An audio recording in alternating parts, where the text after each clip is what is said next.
여러분, 혹시 이런 생각해 보신 적 있으신가요? 평생 건강을 위해 열심히 운동했는데 오히려 그 운동이 몸을 망가뜨리고 있었다면 어떻게 하시겠습니까? 오늘 드릴 이야기는 바로 그 이야기입니다.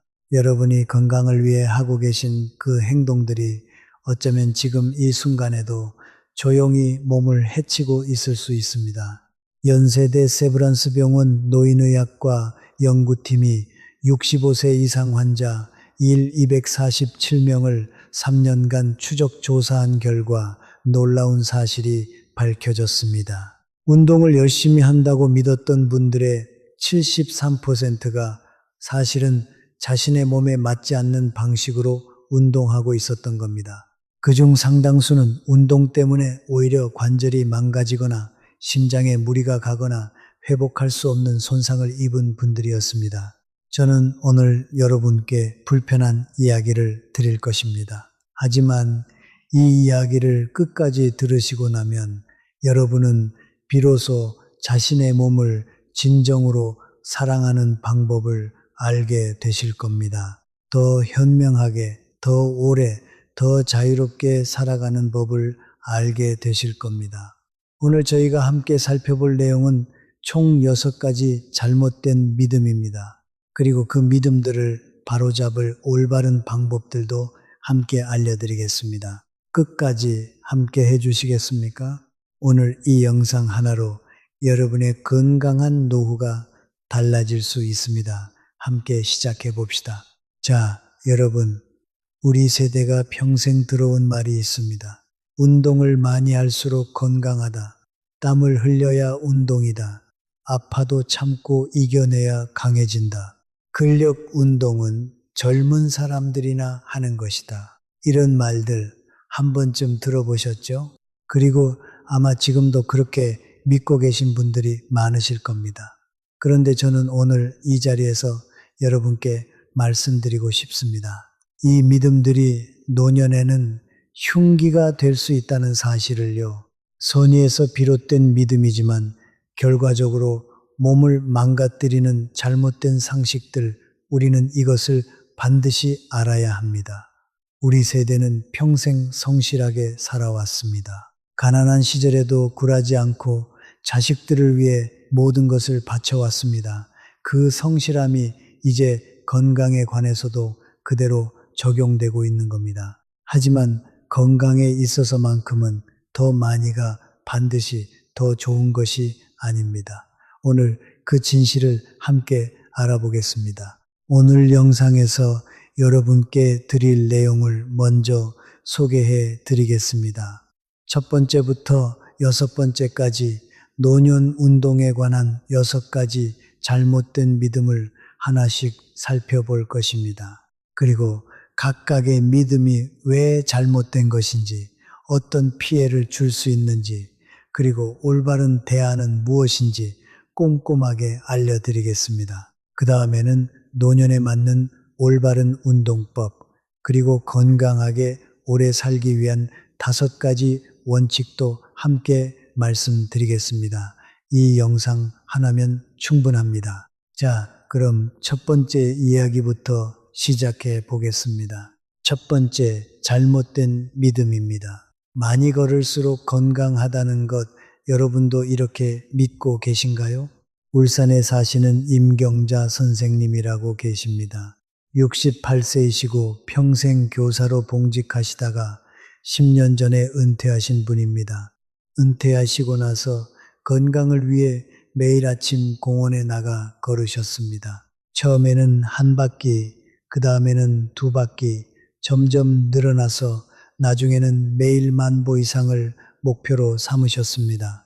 주변 분들은 모두 그분을 건강의 표본이라고 불렀습니다. 그분 스스로도 자랑스러워 하셨습니다. 더 많이 걸을수록 더 건강해진다고 굳게 믿으셨으니까요. 그런데 어느 날 아침이었습니다. 임 선생님은 공원 벤치에서 일어나려다 그만 주저앉으셨습니다. 무릎이 완전히 망가져 있었습니다. 연세대 세브란스 병원에서 정밀 검사를 받으신 결과 연골은 이미 오래전부터 닳아 없어진 상태였고 관절에는 미세 골절이 여러 군데 생겨 있었습니다. 의사 선생님이 물으셨습니다. 왜 이렇게 될 때까지 참으셨습니까? 임 선생님은 이렇게 대답하셨습니다. 걷는 게 좋은 거라고 믿었습니다. 그리고 잠시 후 조용히 말씀하셨습니다. 아픈 줄 알았지만 참아야 한다고 생각했어요. 여러분, 이 이야기가 남의 이야기처럼 들리시나요?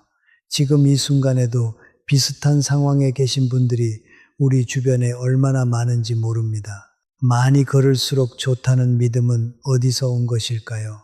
텔레비전에서, 건강잡지에서 혹은 의사에게서 들은 말일 수 있습니다. 틀린 말이 아닙니다. 젊고 건강한 관절을 가진 사람에게는요. 하지만 노년의 몸은 다릅니다. 어떻게 설명드릴까요? 60대 이상의 무릎은 이미 수십 년의 하중을 견뎌온 구조물입니다. 자동차로 비유하자면 20만 킬로미터를 달린 차의 타이어와 같습니다. 아직 달릴 수 있지만 관리 방법이 달라져야 합니다. 그런데 우리는 그 낡은 타이어로 레이싱을 하려 하고 있는 겁니다. 연세대 세브란스 병원 정형외과 연구팀의 발표에 따르면 65세 이상에서 콘크리트 바닥 위를 매일 8,000보 이상 걷는 경우 관절 연골의 손상 속도가 걷지 않는 사람에 비해 2.3배 빠르게 진행된다고 합니다. 바닥의 재질이 중요한 겁니다. 딱딱한 콘크리트는 충격을 흡수하지 못하고 그대로 무릎으로 전달됩니다. 더 무서운 것은 이 손상이 처음에는 통증 없이 진행된다는 점입니다. 연골에는 신경이 없습니다. 그래서 연골이 닳아 없어지는 동안 우리는 아무것도 느끼지 못할 수 있습니다. 통증이 시작될 때는 이미 심각하게 손상된 상태인 경우가 많습니다. 이것이 가장 위험한 이유입니다. 세계보건기구 WHO의 조사에 따르면 65세 이상 노인의 낙상 사고 중 상당수가 과도한 보행으로 인한 관절 약화와 직접적인 연관이 있습니다. 낙상은 단순한 사고가 아닙니다. 노년의 낙상은 골절로 이어지고 골절은 장기 입원으로 이어지고 장기 입원은 급격한 근력 저하로 이어집니다. 그리고 그것은 결국 삶의 질을 돌이킬 수 없이 낮추게 됩니다. 통계는 냉정합니다. 고관절 골절을 겪은 65세 이상 어르신의 1년 이내 사망률은 22%에 달합니다. 이것이 현실입니다. 그렇다면 걷지 말라는 것이냐고 물으시겠습니까? 아닙니다. 걷는 것은 노년에도 매우 중요한 운동입니다. 하지만 얼마나 많이가 아니라 얼마나 현명하게가 중요합니다. 다행히 방법이 있습니다. 연세대 세브란스 병원 노인의학과에서 권고하는 노년 걷기 원칙을 알려드리겠습니다. 첫 번째, 바닥 재질을 바꾸세요. 딱딱한 콘크리트 대신 흙길이나 잔디 위를 걸으세요. 충격 흡수율이 콘크리트의 3배 이상입니다. 공원에 가시면 반드시 흙길을 찾아 걸으시기 바랍니다. 두 번째, 목표치를 내려놓으세요.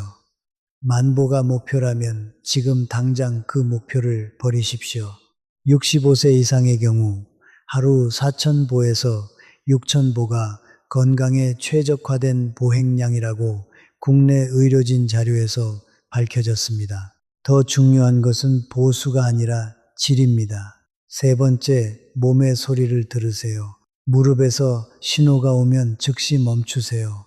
그것이 패배가 아닙니다. 그것이 지혜입니다. 노년의 운동에서 가장 중요한 단어는 강도가 아니라 지속성입니다. 매일 30분씩 무리 없이 즐겁게 움직이는 사람이 매일 만보를 채우려다 무릎을 망가뜨린 사람보다 훨씬 오래, 훨씬 자유롭게 삽니다. 우리 모두 이 사실을 기억합시다. 여러분의 무릎은 여러분이 손주들과 함께 공원을 산책하기 위해 지켜야 할 소중한 자산입니다. 제발 무리하지 마십시오. 자, 첫 번째 잘못된 믿음을 정리해 드렸습니다. 많이 걸을수록 좋다는 믿음, 이제는 얼마나 현명하게 걷느냐로 바꾸시기 바랍니다. 이제 두 번째 잘못된 믿음을 살펴볼 시간입니다. 혹시 여러분은 이런 말을 해본 적 있으신가요? 땀을 많이 흘려야 제대로 운동한 거지. 이 말 어디서 많이 들으셨죠? 그리고 어쩌면 오늘 아침에도 이 믿음대로 운동을 하셨을 수도 있습니다. 경상북도에서 오신 이영호 선생님이라는 분이 계셨습니다. 71세이시고 평생 군인으로 복무하신 분이었습니다. 규율과 인내의 삶을 사신 분이었습니다. 은퇴 후에도 그 습관은 변하지 않았습니다. 매년 여름이 되면 땀복을 입고 뜨거운 햇살 아래서 운동을 하셨습니다. 땀을 많이 흘려야 몸속 독소가 빠진다고 굳게 믿으셨기 때문입니다. 주변에서 걱정해도 손을 저으셨습니다. 이 정도 더위쯤은 견뎌야지, 약해지면 안 돼. 그런데 어느 7월의 무더운 날이었습니다. 이 선생님은 운동 도중 갑자기 쓰러지셨습니다. 열사병이었습니다. 다행히 목숨은 건지셨지만 신장 기능이 심각하게 손상되었고 이후로는 예전처럼 활동하실 수 없게 되셨습니다. 병실에서 이 선생님이 하신 말씀이 잊히지 않습니다. 땀이 많이 나면 건강한 줄만 알았는데 여러분, 땀을 많이 흘리면 건강해진다는 믿음 왜 생겼을까요? 이것은 젊은 시절의 경험에서 비롯된 것입니다. 젊었을 때는 격렬하게 운동하고 땀을 흘린 후 개운한 느낌을 받습니다. 심장은 강하고 몸은 빠르게 수분을 보충하며 전해질 균형도 금세 회복됩니다. 그 경험이 몸에 새겨진 것입니다. 문제는 노년의 몸은 전혀 다른 방식으로 작동한다는 것입니다. 잠깐 다시 말씀드릴게요. 사실 이 부분이 정말 중요합니다. 나이가 들수록 신체의 수분 조절 능력이 현저히 떨어집니다. 특히 중요한 것은 갈증을 느끼는 감각 자체가 둔해진다는 점입니다. 이미 탈수 상태에 이르러도 목이 마르지 않다고 느끼는 경우가 많습니다. 이것이 노년 탈수의 가장 위험한 특성입니다. 삼성서울병원 연구팀이 65세 이상 873명을 대상으로 수행한 연구에서 더운 환경에서 운동 후 탈수 증세를 보인 노인의 68%가 전혀 갈증을 느끼지 못했다고 보고했습니다. 이 사실이 얼마나 무서운지 아십니까? 몸이 위험 신호를 보내지 못하는 상태에서 운동이 계속되고 있는 겁니다. 과도한 땀은 체내 나트륨과 칼륨의 균형을 무너뜨립니다.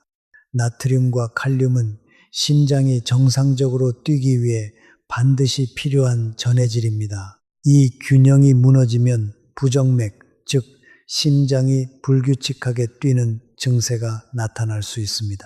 노년의 운동 중 갑자기 심장이 멈추는 사례들의 상당수가 바로 이 메커니즘으로 설명됩니다. 더 심각한 경우는 열사병입니다.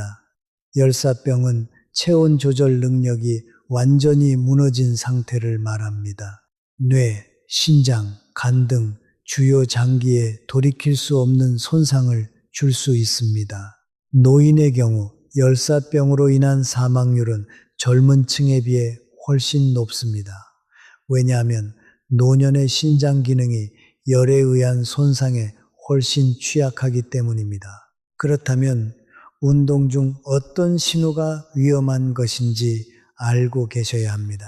어지러움이 느껴질 때, 두통이 시작될 때, 근육에 쥐가 날 때, 심장이 빠르게 또는 불규칙하게 뛸 때, 이것들은 몸이 보내는 경고 신호입니다. 이 신호들이 오면 즉시 운동을 멈추고 시원한 곳으로 이동하시고 수분을 천천히 보충하셔야 합니다. 땀은 건강의 증거가 아닙니다. 땀은 그저 몸이 열을 식히는 생리적 반응일 뿐입니다. 노년에 땀을 많이 흘렸다면 그것은 칭찬받을 일이 아니라 지금 당장 수분을 보충하고 몸을 쉬게 해야 한다는 경고 신호입니다. 그렇다면 노년에 어떻게 운동해야 할까요? 연세대 세브란스 병원에서 권고하는 여름철 노년 운동 원칙을 말씀드리겠습니다. 이것이 가장 중요합니다. 한 가지만 기억하세요. 운동 중 땀이 너무 많이 난다면 그것은 운동이 너무 강하다는 신호입니다. 강도를 줄이세요. 그리고 목이 마르지 않아도 20분마다 한 번씩 물을 마시세요. 이것이 노년의 운동 수분 공급 원칙입니다. 갈증이 느껴질 때는 이미 탈수가 시작된 것입니다. 그 전에 미리 마시는 것이 중요합니다. 여름철에는 오전 6시 이전 또는 오후 6시 이후에 운동하세요. 뜨거운 한낮의 햇살은 노년의 몸에 적이 됩니다. 쾌적한 환경에서 운동하는 것이 모든 기상 조건을 견뎌내며 운동하는 것보다 훨씬 현명합니다. 우리 모두 기억합시다. 땀을 흘리는 운동이 아니라 내일도 할 수 있는 운동이 좋은 운동입니다. 몸을 혹사시키는 것이 아니라 몸과 함께 천천히 걸어가는 것이 진정한 건강의 길입니다. 자, 두 번째, 잘못된 믿음도 정리되었습니다. 땀을 많이 흘려야 건강하다는 생각은 이제 내려놓으세요. 대신 내 몸의 신호를 믿으세요. 몸이 보내는 신호가 가장 정직한 의사입니다. 이제 세 번째, 잘못된 믿음을 살펴보겠습니다. 이 믿음이 가장 무서운 이유는 덕처럼 보이기 때문입니다. 아파도 참고 운동해야 이겨낼 수 있다. 인내, 극기, 의지력, 이것들은 우리 세대가 평생 숭상해온 가치들입니다. 그 시절 그 가치들이 우리를 살게 했습니다. 하지만 노년의 운동에서만큼은 이 미덕들이 독이 됩니다. 부산에 사시는 박성민 선생님이라는 분이 계셨습니다. 68세이시고 젊은 시절부터 등산을 즐기시던 분이었습니다. 어느 날부터 무릎에 통증이 오기 시작했지만 이 정도 아픔에 포기하면 안 된다며 계속 산을 오르셨습니다. 처음에는 가벼운 통증이었습니다. 한 달이 지나도 두 달이 지나도 산을 포기하지 않으셨습니다. 의지가 강한 분이셨으니까요. 그런데 석 달 후 그분은 반월판 연골이 파열된 채로 수술대에 올랐습니다. 연세대 세브란스 병원에서 수술을 받으신 후 의사가 말했습니다. 처음 통증이 왔을 때 바로 오셨다면 간단한 물리치료로 끝났을 겁니다. 하지만 지금은 수술을 해도 예전 기능의 80%밖에 회복이 안 됩니다. 작은 신호를 무시한 대가로 그분은 다시는 예전처럼 산을 오르지 못하게 되었습니다. 여러분, 통증은 몸이 보내는 언어입니다. 몸이 멈추라고 말하는데 우리가 아니야, 더 해야 해라고 대답하는 것은 대화가 아닙니다. 그것은 자신의 몸에 대한 폭력입니다. 젊은 시절의 근육통과 노년의 관절 통증은 근본적으로 다릅니다. 이 차이를 반드시 아셔야 합니다. 젊었을 때의 통증은 대부분 성장의 신호입니다. 근육이 미세하게 찢어지고 더 강하게 회복되는 과정에서 나타나는 통증입니다. 이것은 실제로 운동 효과를 나타내는 것일 수 있습니다. 하지만 노년의 통증, 특히 관절에서 오는 통증은 대부분 손상의 신호입니다.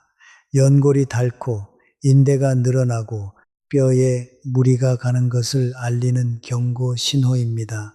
고려대학교 병원 정형외과 연구팀의 발표에 따르면 60대 이상에서 운동 중 발생하는 통증의 79%는 즉각적인 휴식이 필요한 신호였습니다. 반면 그 통증을 참고 운동을 계속한 경우 6개월 내에 심각한 손상으로 이어진 비율이 64%에 달했습니다. 이 숫자가 의미하는 것이 무엇인지 아시겠습니까? 통증을 참고 운동한 사람의 절반 이상이 6개월 안에 돌이킬 수 없는 손상을 입었다는 겁니다. 그렇다면 어떻게 해야 할까요? 운동 중 통증의 종류를 구별하는 것이 중요합니다. 정상적인 근육 피로감, 즉 운동 후 뻐근한 느낌은 괜찮습니다. 하지만 운동 중에 날카롭게 찌르는 듯한 통증, 특정 부위에 집중된 통증, 운동을 멈춰도 계속되는 통증, 이것들은 즉시 멈춰야 한다는 신호입니다. 운동 중 이런 통증이 왔다면 당일 운동은 즉시 중단하세요. 이틀이 지나도 통증이 계속된다면 반드시 의료기관을 방문하세요. 그리고 의사의 허가 없이 다시 그 운동을 시작하지 마세요. 이것이 기본 원칙입니다. 우리 세대는 아파도 참는 것이 미덕이라고 배웠습니다. 그리고 그 가르침이 많은 순간에 우리를 강하게 만들었습니다. 하지만 이제는 조금 다르게 생각하실 때가 왔습니다. 살아온 세월 동안 제가 터득한 사실이 있습니다. 진짜 용기는 고통을 참고 끝까지 밀어붙이는 것이 아닙니다. 고통의 신호를 듣고 멈출 줄 아는 사람이 진정으로 용기 있는 사람입니다. 자신의 한계를 인정하는 것은 나약함이 아닙니다. 그것은 세월이 가르쳐준 가장 단단한 형태의 지혜입니다. 몸이 말을 걸어올 때 제발 귀를 기울이십시오. 그 목소리는 여러분의 적이 아닙니다. 그것은 여러분이 가진 가장 오래된, 가장 믿을 수 있는 친구의 목소리입니다. 세 번째, 잘못된 믿음을 기억하세요. 아파도 참고 운동해야 이겨낼 수 있다는 생각은 노년에는 통하지 않습니다. 통증이 오면 멈추는 것이 이기는 것입니다. 네 번째, 잘못된 믿음입니다. 근력 운동은 젊은 사람들이나 하는 것이다. 헬스장에 가면 젊은 사람들이 커다란 바벨을 들고 운동하는 모습이 보입니다. 그 모습을 보면서 우리 어르신들은 생각합니다. 저건 젊은 사람들이 하는 거야. 나는 그냥 걷기만 해도 충분해.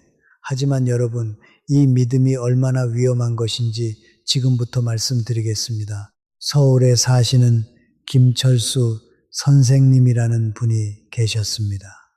65세이시고 퇴직 후 골프를 즐기시던 분이었습니다. 건강에는 자신 있으셨습니다. 하지만 65세가 되던 해 겨울 계단을 내려오다가 그만 미끄러지셨습니다. 평소라면 다리가 버텨줬을 텐데 그날은 달랐습니다.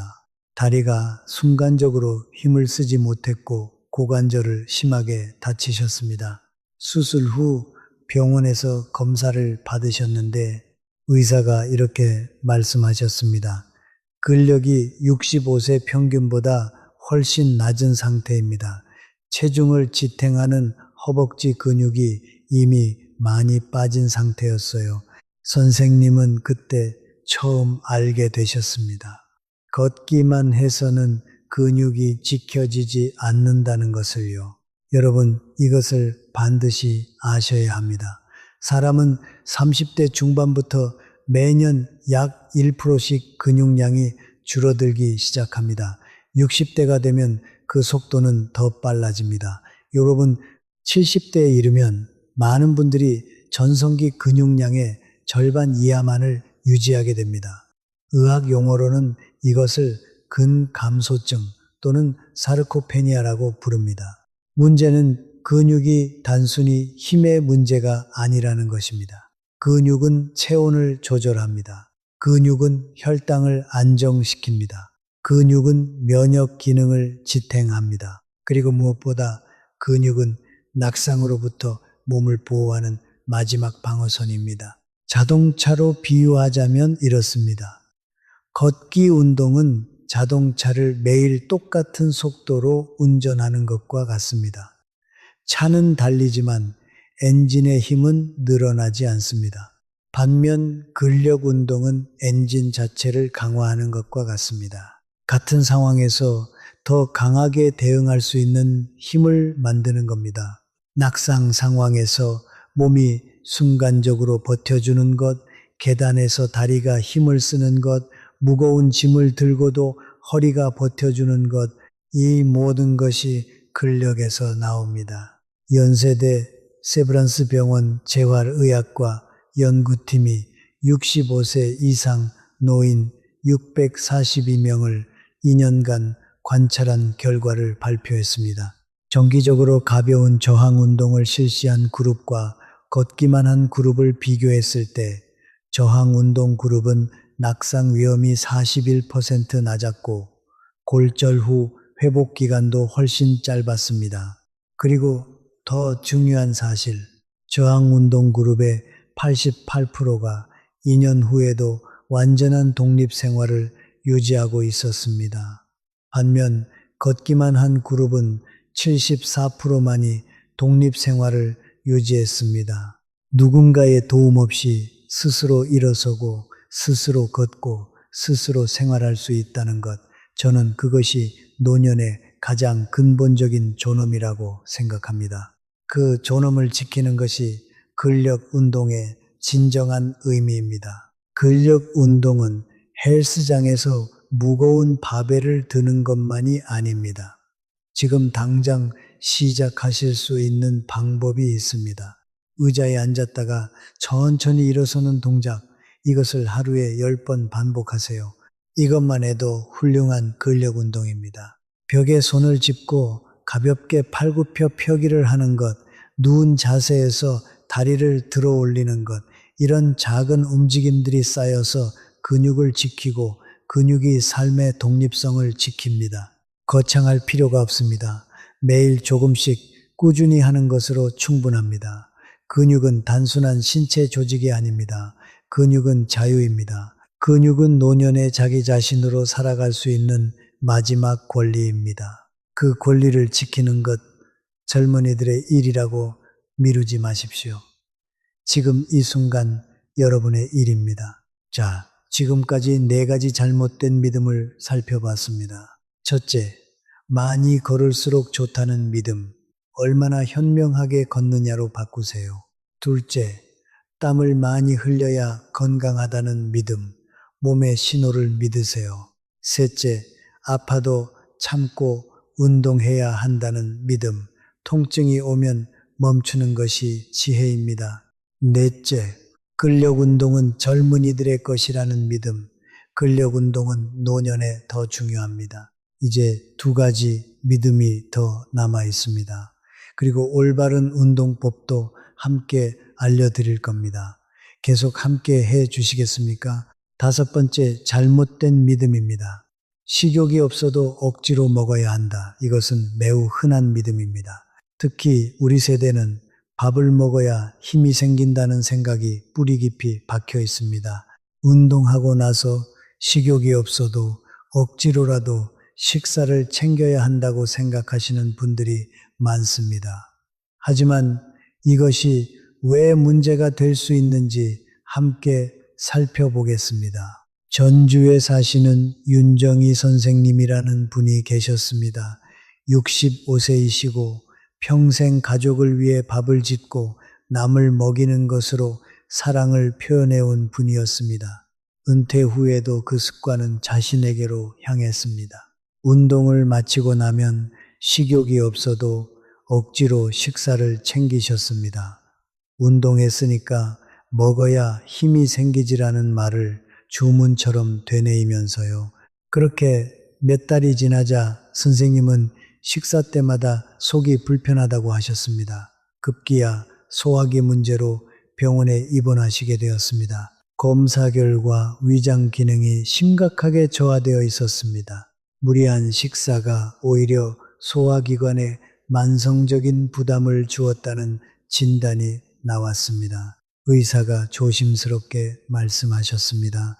운동 후에 식욕이 없다면 그것은 몸이 지금 소화보다 회복을 우선하고 있다는 신호입니다. 노년의 소화 기능은 젊은 시절과 근본적으로 다릅니다.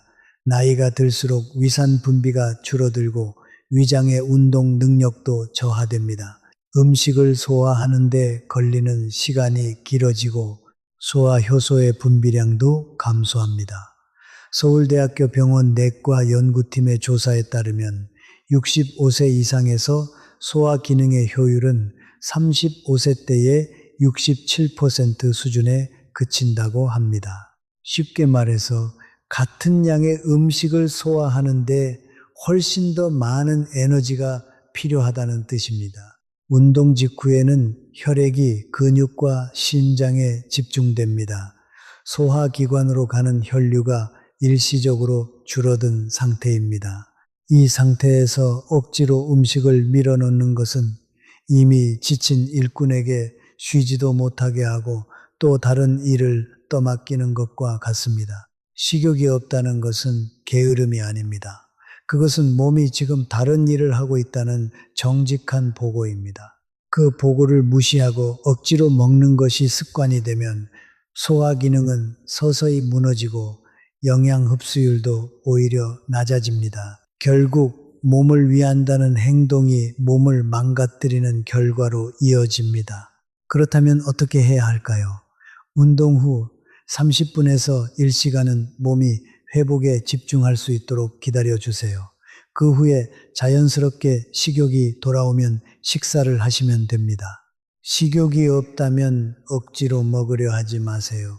대신 수분 보충은 잊지 마시고요. 과일 한 조각이나 요구르트처럼 소화가 잘 되는 것으로 가볍게 시작하는 것도 좋습니다. 중요한 것은 억지로 먹는 것이 아니라 좋은 음식을 맛있게 먹는 것입니다. 우리 전통 음식에 답이 있습니다. 된장국, 나물 반찬, 두부 등 우리 할머니, 할아버지께서 드시던 음식들, 소화가 잘 되고 영양이 풍부하고 몸에 부담이 적습니다. 밥 먹으면서도 건강해질 수 있습니다. 억지로 무언가를 먹는 것이 아니라 몸이 원할 때 좋은 것을 드시는 것이 진정한 건강 관리입니다. 6번째, 마지막 잘못된 믿음입니다. 이것이 가장 위험합니다. 왜냐하면 이 믿음이 가장 치명적인 착각을 일으키기 때문입니다. 운동 후 통증과 극심한 피로는 당연한 것이다. 인천에 사시는 최동현 선생님이라는 분이 계셨습니다. 59세이시고 젊은 시절부터 몸쓰는 일을 해오신 분이었습니다. 체력에는 자신이 있으셨습니다. 운동을 규칙적으로 하셨는데 어느 날부터 운동 후에 어지럽고 가슴이 두근거리며 숨이 가빠오는 증상이 생겼습니다. 하지만 그분은 이것을 운동 효과라고 생각하셨습니다. 나이가 드니까 운동 후에 좀 힘들지 당연한 거 아니야? 이렇게 생각하셨습니다. 그 증상이 2달 동안 계속되었습니다. 그러던 어느 날 운동 중에 가슴을 움켜쥐고 쓰러지셨습니다. 심근경색이었습니다. 다행히 빠른 조치로 목숨은 건지셨지만 심장 기능에 영구적인 손상이 남았습니다. 병원에서 의사가 말씀하셨습니다. 2달 전부터 전조 증상이 있었을 겁니다. 그때 오셨다면 이렇게까지 되지 않았을 겁니다. 여러분, 운동 후에 나타나는 신호들 중에는 절대로 당연하게 여기면 안 되는 것들이 있습니다. 가벼운 근육 피로감, 평화로운 피곤함, 그 후에 깊은 수면, 이것들은 좋은 운동의 결과입니다. 하지만 이것들은 절대 당연하지 않습니다. 운동 중 또는 운동 후에 어지러움이 심하다면, 가슴에 압박감이나 통증이 느껴진다면, 숨이 비정상적으로 가빠진다면, 맥박이 불규칙하게 뛴다면, 팔이나 턱으로 이상한 통증이 퍼진다면 이것들은 결코 운동 효과가 아닙니다. 이것들은 심장이 보내는 긴급 신호입니다. 서울아산병원 심장내과 연구팀의 발표에 따르면 운동 관련 심혈관 사고를 경험한 65세 이상 환자의 83%가 사고 전 2개월 이내에 경고 신호를 경험했지만 무시했다고 밝혔습니다. 이 숫자가 의미하는 것이 무엇인지 아십니까? 충분히 막을 수 있었던 사고들이 잘못된 믿음 때문에 일어났다는 겁니다. 그렇다면 어떻게 해야 할까요? 운동 후에 이상한 증상이 느껴진다면 절대로 당연하다고 생각하지 마세요. 특히 처음 느껴보는 증상이라면 반드시 병원을 방문하세요.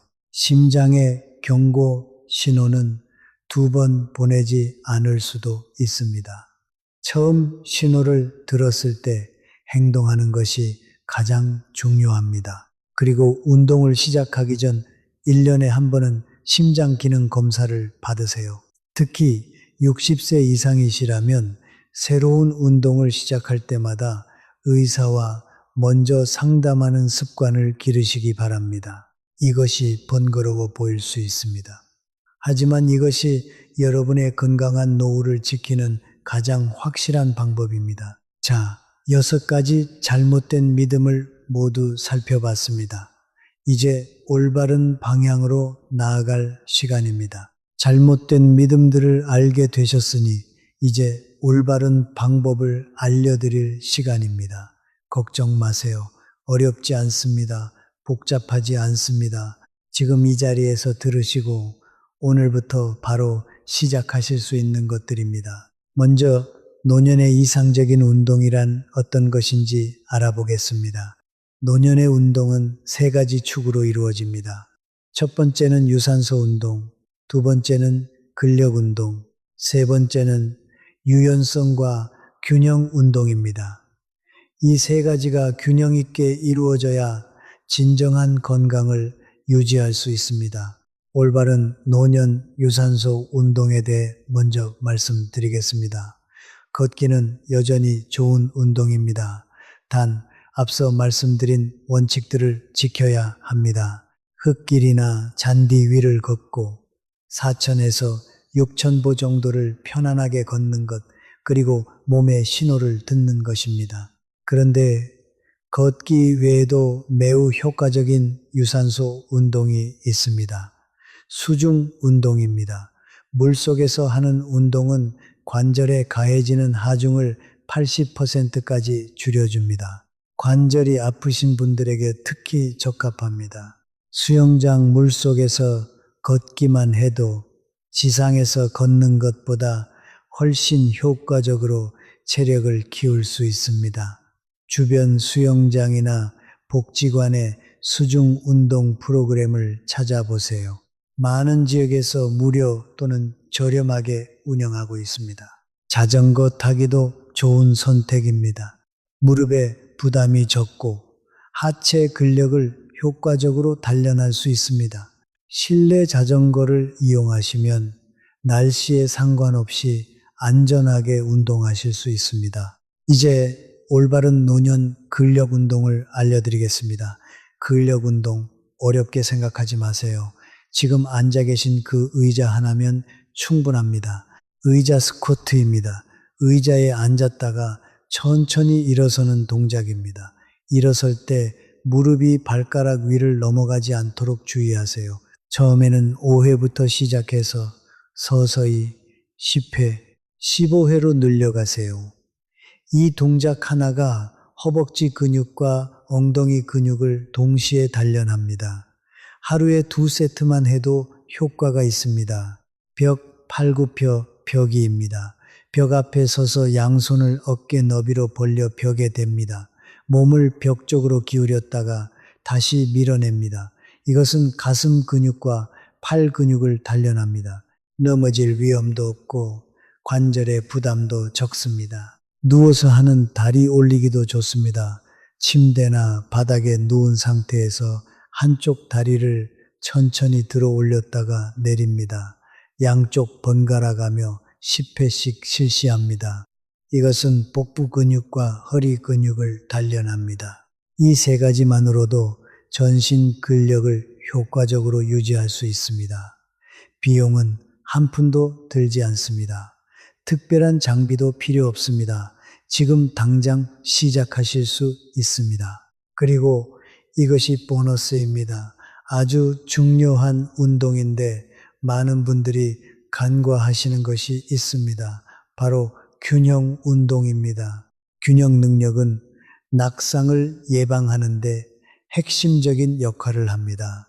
한 발로 서기를 해보세요. 처음에는 10초도 어렵게 느껴지실 수 있습니다. 하지만 매일 꾸준히 연습하시면 한 달 후에는 훨씬 안정적으로 서실 수 있습니다. 세브란스 병원 재활의학과에서 65세 이상 낙상 고위험군 환자들에게 균형 운동 프로그램을 8주간 실시한 결과 참여자의 74%에서 낙상 위험 지수가 현저히 감소했습니다. 단순히 한 발로 서는 연습만으로도 이런 효과가 나타납니다. 자, 이제 노년 운동의 5가지 원칙을 말씀드리겠습니다.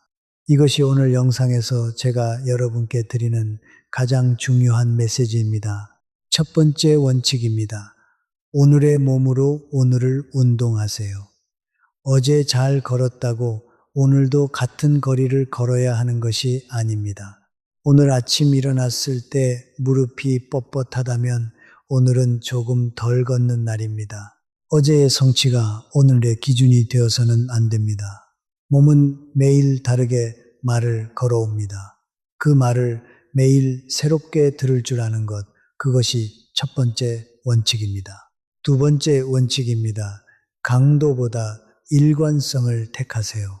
일주일에 하루 2시간 격렬하게 운동하는 것보다 매일 30분씩 가볍고 꾸준하게 움직이는 것이 노년의 몸에는 훨씬 이롭습니다. 폭풍보다 이슬비가 땅을 더 깊이 적시듯 꾸준한 작은 움직임이 몸의 깊은 곳까지 살아있게 만듭니다. 하루 30분 이것을 목표로 삼으세요. 세 번째 원칙입니다. 즐거움이 없는 운동은 운동이 아닙니다. 의무감으로 하는 운동, 숫자를 채우기 위한 운동, 남에게 보이기 위한 운동, 이런 운동은 몸에 닿기 전에 마음을 먼저 지치게 합니다. 마음이 지치면 몸도 금방 따라서 지칩니다. 공원에서 새 소리를 들으며 걸을 때, 바람을 느끼며 몸을 움직일 때 그것은 단순한 운동이 아닙니다. 그것은 살아있음을 온몸으로 확인하는 시간입니다. 그 즐거움이 있어야 운동은 평생 지속될 수 있습니다. 네 번째 원칙입니다.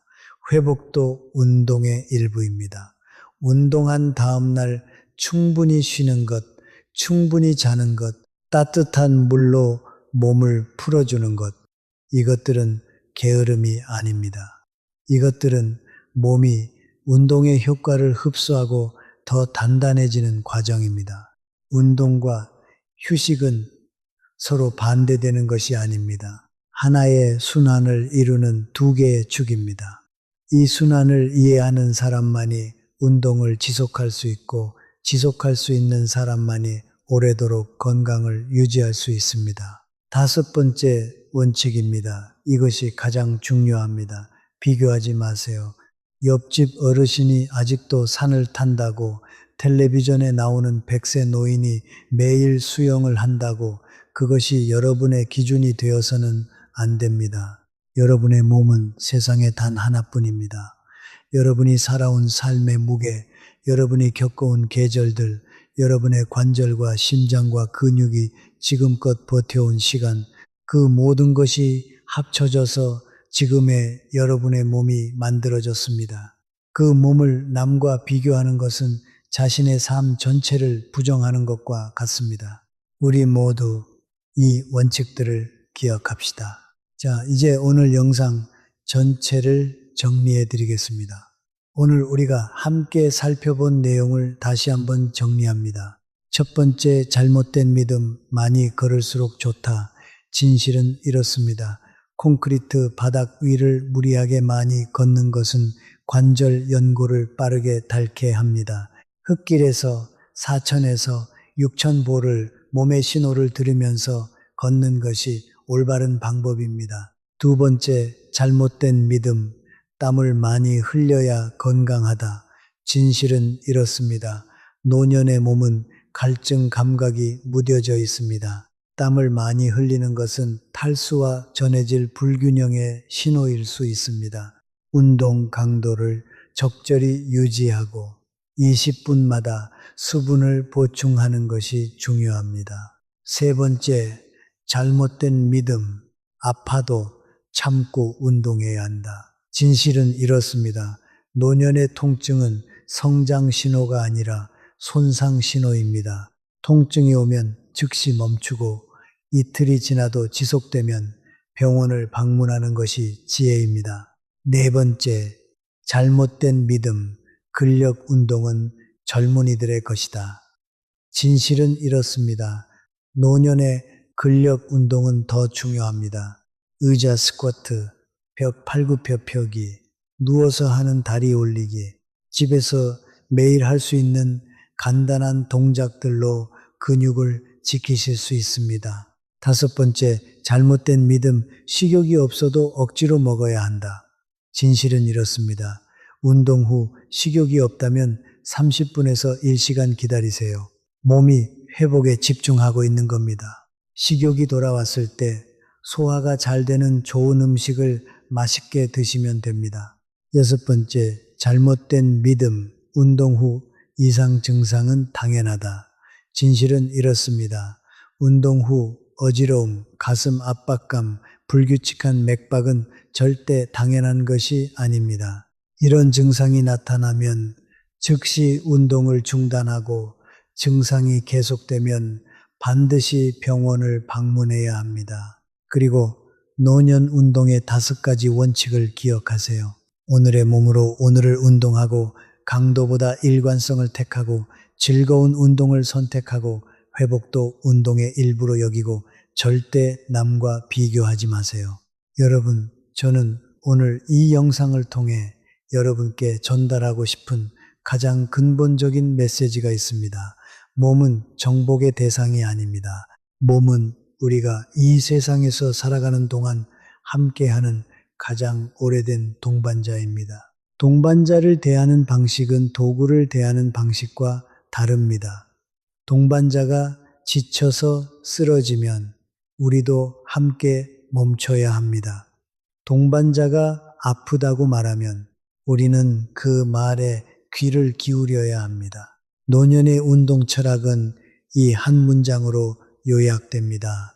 몸을 정복하려 하지 말고 몸과 함께 걸어가라.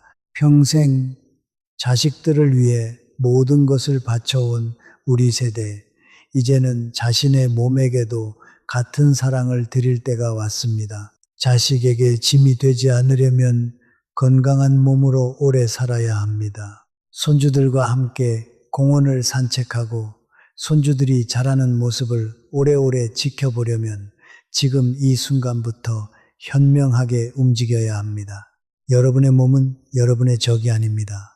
여러분의 몸은 지금까지 여러분이 살아온 모든 세월을 함께 버텨온 가장 충실한 동반자입니다.